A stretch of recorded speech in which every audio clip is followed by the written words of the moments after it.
Hey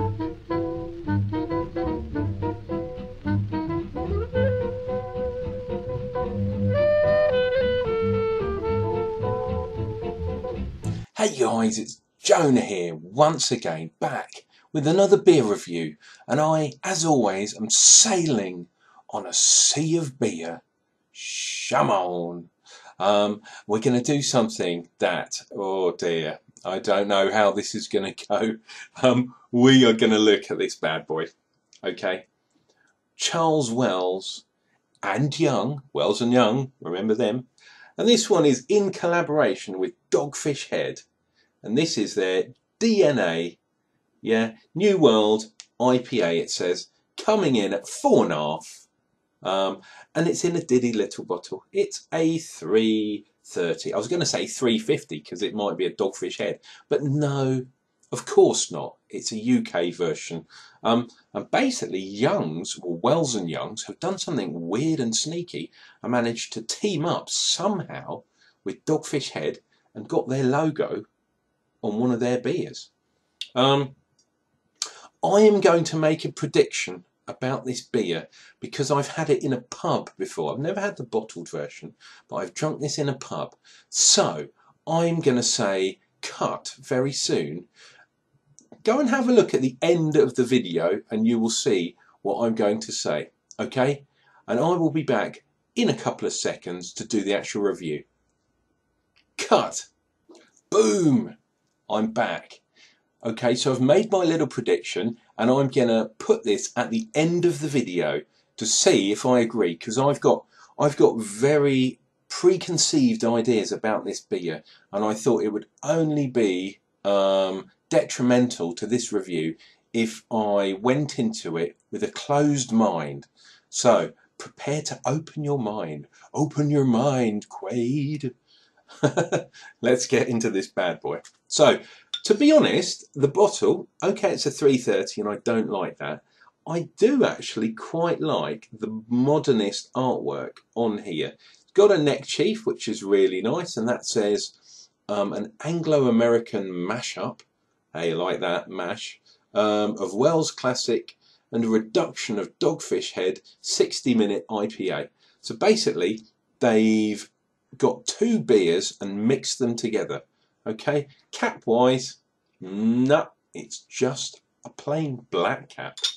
Right, let's get this bad boy open. Now, not getting too much aroma. Is that a good sign or a bad sign? I do not know. Let's see how we're going with the pour. Be a bit aggressive. Yep, try and encourage a bit of bubblage, because number one, that's going to affect the aroma, and number two, it's only a 330, so it fits in a pint glass absolutely perfect. So nice and clear, not got any yeasties in there. Head wise, off-white head, quite small bubbles, yeah, dissipating very quickly. That will be gone shortly. Okay, and that says to me that someone has added a little bit of sugar to this and not used some proper malts. Okay, let's get in with the nose. Really beautiful, really fragrant. We're getting pine. Possible that we've got some Cascade or maybe some Tenniel, that kind of nice hops, very lovely.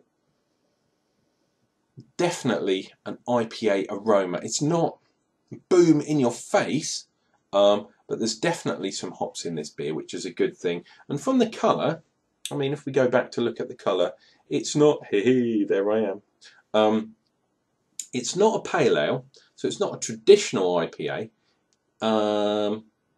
I've got a feeling they've mixed a slightly darker British ale with an American IPA. It says 60-minute. We'll see.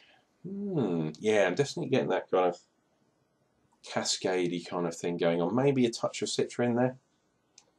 I'm going in, guys.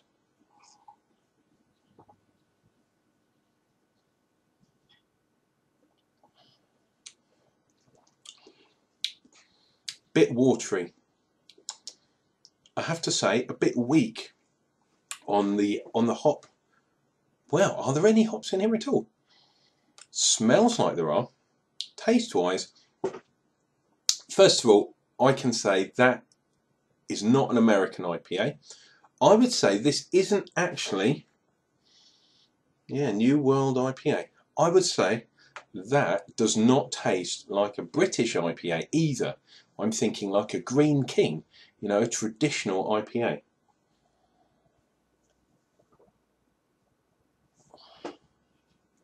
I'm really trying hard to pick out the hops now. Little bit of lemon, little bit of citrus, tiny bit of pine, but there's so much water in there, it's ridiculous. And I can actually taste the malt now. Getting caramel, I'm getting chewy sort of toffee sweets, that kind of stuff, molasses.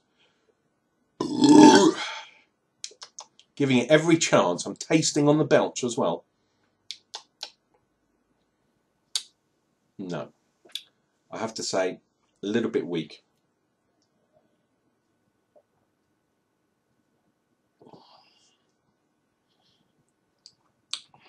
You can taste the hops. Maybe I'm giving this a disservice. You can taste the hops in the background, but they're not up front, and it's not an American IPA. It's not boom, hops in your face. This is definitely not a 60-minute IPA. Have they done the split half and half? That's what I want to know. Or have Young's bought a couple of barrels of Dogfish Head 60-minute IPA and mixed it into 100 barrels of their normal piss weak special or something. I mean, it hasn't even got that special taste. There's nothing there. There is nothing there. Carbonation, yeah, fair carbonation.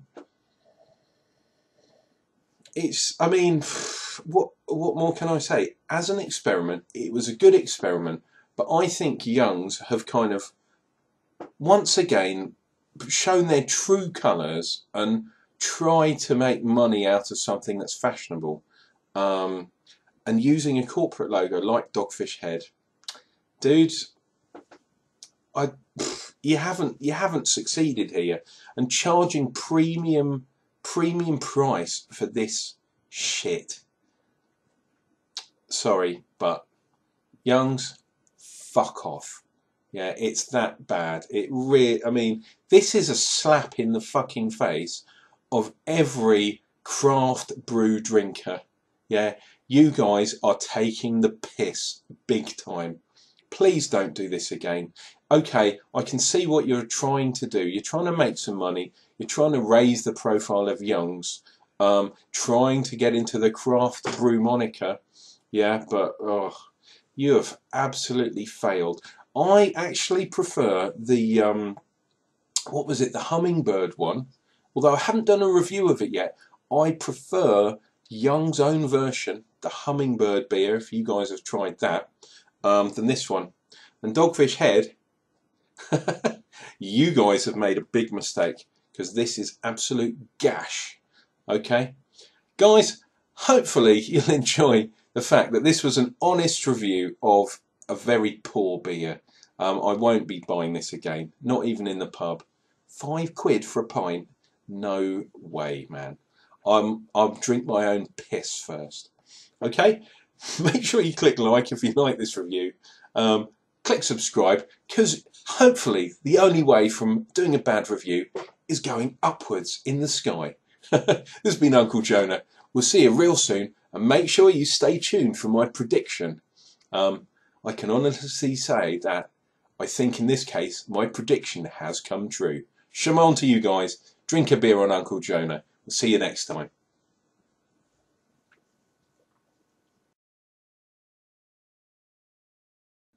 Okay, guys, I've had this before.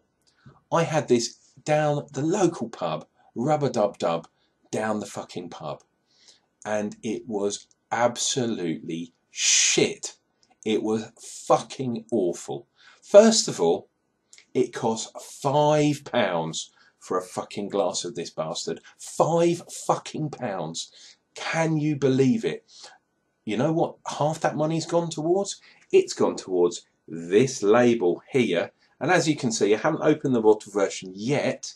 Okay, so I'm going to review it honestly, but I'm saying, Wells and Youngs, you absolute dickheads. Why, oh why, did you take a really good brewery from America, think that you could bring it over to the UK, change the formula to try and suit the British market, and royally fuck it up? Okay, the beer, okay, it wasn't that bad. Yeah, it was just a hoppy British bitter. Yeah, so basically you get a normal British bitter recipe, bung a shitload of hops in it, and that's what we've got. Okay, so this is my prediction over. I'm going to go back to the review and you're going to see this at the end of the video. Confused? I am, and I haven't even drunk the beer yet.